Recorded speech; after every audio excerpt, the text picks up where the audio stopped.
Bonjour à tous et bienvenue dans une nouvelle vidéo. Alors je vais enfin tout vous raconter sur mes cheveux parce que vous êtes énormément à me demander comment je les ai eu aussi longs. Donc je vais vous dire comment j'ai fait, depuis combien de temps je les laisse pousser, combien de fois par an je vais chez le coiffeur. Voilà, je vais vous parler un peu de toute mon évolution capillaire et puis voilà. Alors quand j'étais toute petite, jusqu'à 5 ans, j'avais les cheveux de cette longueur.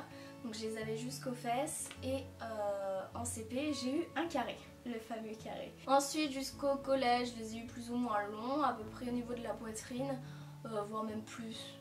Voilà, j'avais pas forcément envie d'avoir les cheveux longs en fait. Et en troisième j'ai décidé de refaire le fameux carré. Voilà, ça a été un peu genre le déclic pour moi. Je me suis dit, j'avais envie de ce carré là, je l'ai eu, mais maintenant j'ai envie d'avoir les cheveux super longs, genre jusqu'aux fesses. Ça va être ma raison de vivre limite, ça va être la chose à laquelle je veux vraiment cette année. Mon objectif premier en gros c'est d'avoir les cheveux longs dans 2 ans quoi, de les avoir jusqu'aux fesses. Alors en 2 ans c'est un petit peu compliqué, surtout quand on a eu un carré et qu'on a évidemment lissé ses cheveux très souvent. Vos cheveux sont complètement abîmés, vous ne voulez pas les couper tout simplement parce que vous voulez qu'ils soient longs. Donc du coup c'était un peu compliqué, sauf que c'est l'erreur à ne pas faire évidemment. Bah déjà il faut couper toutes les pointes quoi, enfin il faut couper tout ce qui est mort parce que plus votre cheveu est abîmé, déjà moins il poussera vraiment hein, parce qu'en fait toutes vos fourches que vous avez par exemple d'ici à ici, elles vont de plus en plus monter. Donc plus le temps passe, plus vous allez devoir couper plus quand vous allez aller chez le coiffeur. Parce qu'une fourche ne se répare pas, elle monte jusqu'à voilà, que vous les coupiez.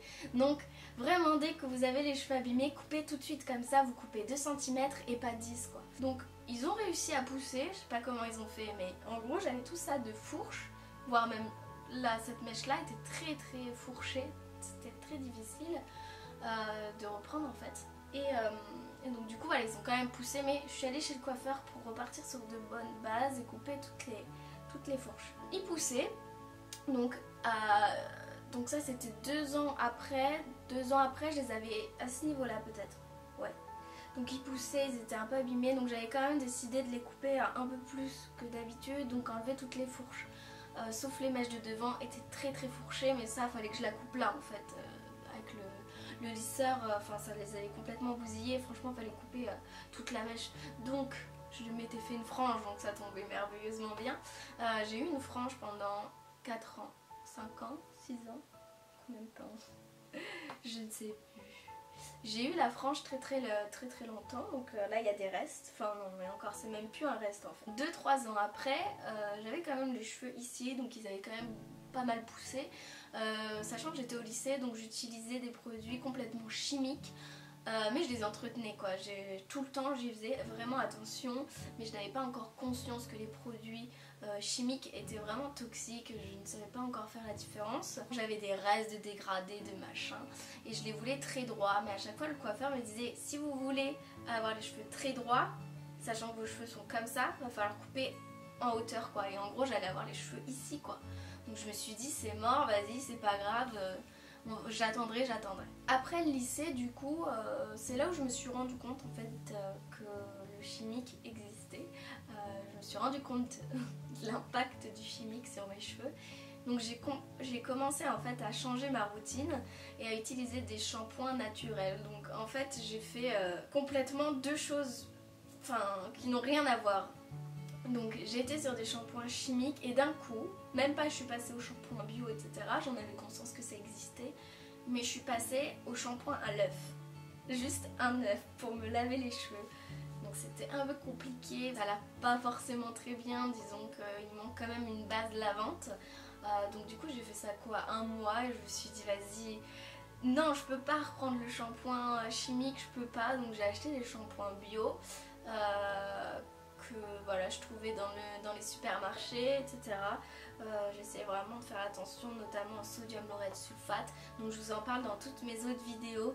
N'hésitez pas à aller voir d'ailleurs mes autres vidéos capillaires parce que c'est un peu plus ciblé. Donc du coup, après ce fameux shampoing à l'œuf, j'ai commencé à utiliser des shampoings bio. Donc j'avais énormément de shampoings et de produits chimiques.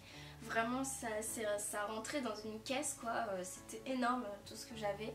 Parce que je faisais énormément attention à mes cheveux, sauf que le chimique n'arrange pas vos cheveux, hein, ça vous donne l'impression, mais c'était pas du tout le cas. Du coup j'ai commencé par les shampoings bio Messeguet de chez Jiffy, donc je vous en parle dans une de mes vidéos, la toute première sur ma routine capillaire, je vous en parlais. Et j'hésite pas maintenant à commander sur des sites bio en fait, donc il y a un site qui est pas très cher. Pour les cheveux, enfin des produits, vous avez des crèmes et tout, vous avez vraiment tout, plein de produits de cosmétiques, de soins, etc. Pour les cheveux, ils sont vraiment pas chers du tout. Donc ça s'appelle mondebio.com ou .fr je crois.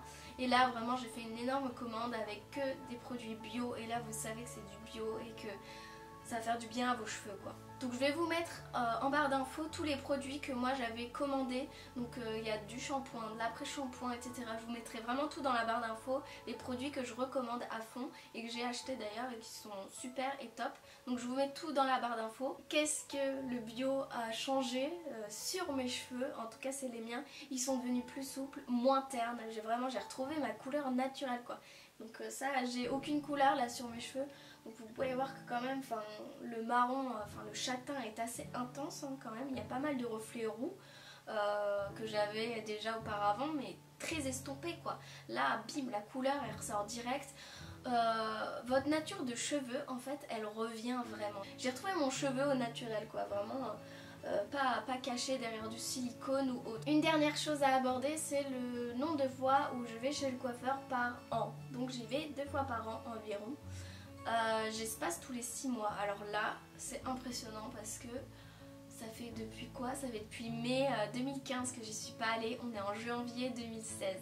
Normalement j'y vais tout le temps mai-novembre. Et là en novembre j'avais pas besoin d'aller chez le coiffeur, ils étaient pas abîmés. Donc je vois pas pourquoi je devrais les couper. Donc du coup j'ai attendu et voilà, mois de février je pense que je vais aller les couper. Ils commencent un peu à être abîmés. Donc là, moi je dirais que j'ai à peu près ça de fourche quand même. Et encore vous voyez ça se voit pas énormément hein, que j'ai des fourches qui sont abîmées. Mais il y a quand même ça au minimum hein, à couper. Faut vraiment écouter son cheveu quoi, c'est ce que je dis à chaque fois hein, mais c'est vraiment ça, écouter ses cheveux. On m'a beaucoup aussi posé la question, est-ce que je compte me les couper un jour? Oui, vraiment oui, mais après ce sera peut-être pas un carré, je dis ça mais on sait pas. Mais je pense que d'ici quelques années mes cheveux seront coupés et peut-être que vous le verrez d'ailleurs. Mais pour le moment je peux pas les couper, c'est tellement mes cheveux, c'est une partie de moi vraiment, je peux pas, c'est mes cheveux quoi. Mais je pense qu'une fois que j'aurai passé un certain cap, où j'aurai envie de changement, envie de devenir la femme que je suis, non mais une fois que je serai prête tout simplement à couper mes cheveux, le jour où je voudrais couper c'est bim, je veux du changement, je veux arrêter avec mes cheveux, je veux changer de tête, je veux changer, j'ai envie de changer ou du moins d'évoluer. Donc changer, c'est pas forcément changer, ce serait plus dans le sens changer de visage, changer de prestance. Mais pour le moment, je ne suis pas encore prête. Donc voilà, j'espère que cette vidéo vous aura plu et que voilà, j'ai répondu à pas mal de vos questions. Du coup, n'hésitez pas du coup à me poser vos questions en commentaire, j'hésiterai pas à y répondre. Et puis voilà, si vous avez envie d'autres vidéos sur les cheveux, c'est peut-être un sujet que j'aborde pas assez alors que j'ai beaucoup de choses à dire. Alors n'hésitez pas, vraiment. Et voilà, je vous fais de gros bisous et à très vite. Ciao!